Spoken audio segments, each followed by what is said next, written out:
예. 장관님, 네.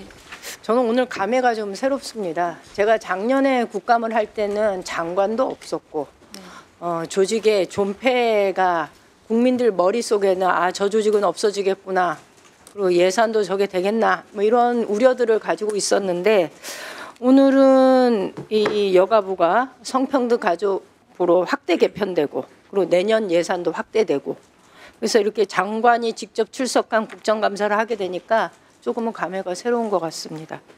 제가 주질이 들어가기 전에 한 가지 좀 당부 말씀을 드리고자 합니다. 여가부 산하기관의 기관장들은 임명권 누가 갖고 있나요? 장관이 갖고 계십니다. 예, 이게 각 기관들의 근거법 그리고 정관에 보면은 장관이 임명권을 가지고 있는 걸로 되어 있는데요. 산하기관이 6개가 있어요. 근데 기관장들 임명 일자를 보니까 그중 3개 기관이 비상계엄으로 인해 대통령이 탄핵되고 직무정지되는 상태, 그러니까 정치적으로 공백 상황에 임명이 된 겁니다. 6기관 중에 3곳이 한국양성평등교육진흥원, 그리고 양육비 이행관리원은 25년 3월 달에, 그리고 한국청소년상담복지개발원은 25년 5월 달에 원장들이 임명됐습니다. 장관도 알다시피 당신은 여성가족부 장관도 공석이었습니다. 대체 누가 어떤 정치적 정당성과 법적 근거를 갖고 기관장을 임명했는지 저희 모르겠습니다. 장관님, 이런 상황에 대해서 어떻게 생각하십니까? 네. 뭐 답변하시기가 곤란하신가요? 그럼요. 이거 저는 매우 정치적인 인사였다라고밖에 말할 수 없는데, 그러다 보니까 기관장들이 헌법재판소의 탄핵 심판이 진행되는 시기에 정치적인 발언을 하고, 그리고 행동을 하고, 직원들한테 압력을 가하고, 그렇다는 제보가 저희 사무실로 계속 들어왔습니다. 아주 지속적으로. 한 개인으로서 정치적 의견을 갖는 건 지극히 당연한 일인데, 그런데 공직에 있다면 이야기가 좀 달라지지 않겠습니까? 제가 한 기관장의 발언을 오픈 AI에다가 집어넣고 물어봤어요. 이런 경우에 공직자가 받을 수 있는 징계 유형은 무엇이냐 이렇게 물었더니 해임 또는 파면이다 이렇게 답을 하더라고요. 그만큼 중대한 사안이라는 겁니다.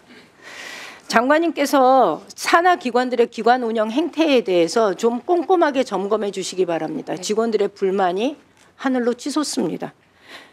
관리 감독하시고요. 부적절한 언행이 있다면 적절한 조치 취해 주시기 바랍니다. 그렇게 해 주시겠습니까? 네, 위원님 말씀대로 산하기관에 대해서 저희가 다시 한번 이번 국감 이후에 검토해 확인해 보겠습니다. 예, 부탁드립니다.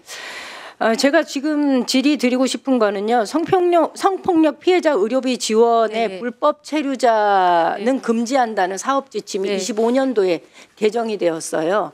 아까 야당의 간사님께서 자료 요청 발언에서도 이미 많은 내용들이 언급이 되었는데 그 부분을 좀 하나 짚고 넘어가고자 합니다. 장관님께서 얼마 전에 기자간담회에서 이제 공백의 시간을 넘어서 복원의 시간으로 가야 된다 이렇게 말씀하셨는데 전적으로 공감하고요. 복원하려고 그러면 무엇을 복원해야 되는지 분명히 알아야 되지 않겠습니까? 그러려면 지난 3년 동안 어디가 무너졌는지를 알아야 되는 거고, 저는 그중에 하나가 성폭력 예방과 피해자 지원에 관한 업무였다 이렇게 봅니다. 자료화면 보시면은요. 장관님 취임하시기 전인 올해 초에 24년까지 없었는데 25년 지침에 차별 조항이 신설됐습니다. 굉장히 퇴행적이죠. 외국인 등록 여부와 상관없이 외국인 성폭력 피해자의 의료비는 범죄 피해자에 대한 구조 지원 측면에서 적극적으로 지원, 그래놓고 가로치고 불법 체류자 불가 이렇게 되어 있습니다. 과거에는 이 사람의 체류 여부를, 그러니까 등록 여부를 확인하지 않았습니다. 그런데 이건 굉장히 세상을 거꾸로 가는 거죠. 체류 자격과 무관하게 성폭력 피해자들은 신체적, 정신적 의료비 지원을 받을 권리가 있음에도 불구하고 이게 개악이 된 거죠. 그리고 저는 이 문제와 아울러서, 그러니까 성폭력 피해자 지원 구제의 체류 자격을 묻는 행정이 과연 옳으냐라는 이 지점과 당시 지금 성폭력 가정부에서 성평등 가족부에서 이 불법 체류자라는 용어를 사용하는 것이 인권 수호의 천병 역할을 해야 되는 행정부처에서 사용할 수 있는 용어인가라는 요 두 가지 지적을 좀 드리고 싶은 겁니다.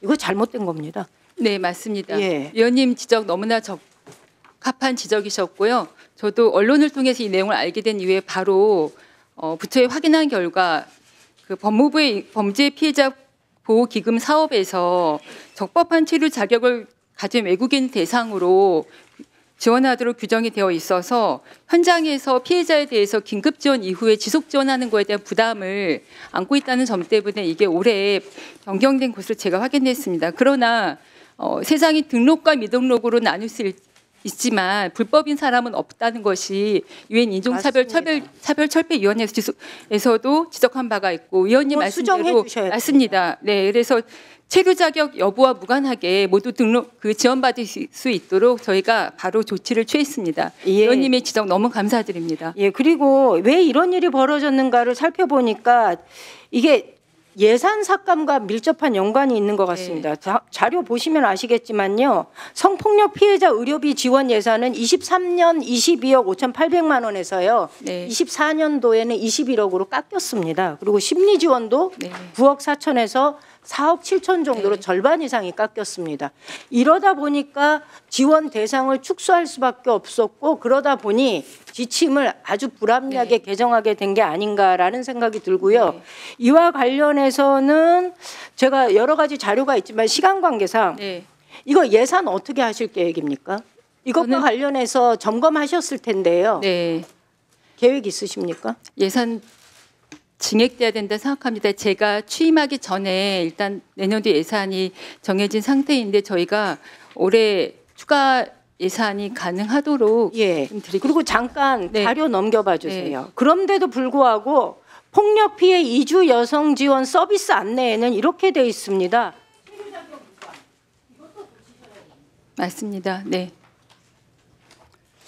예, 수고하셨습니다.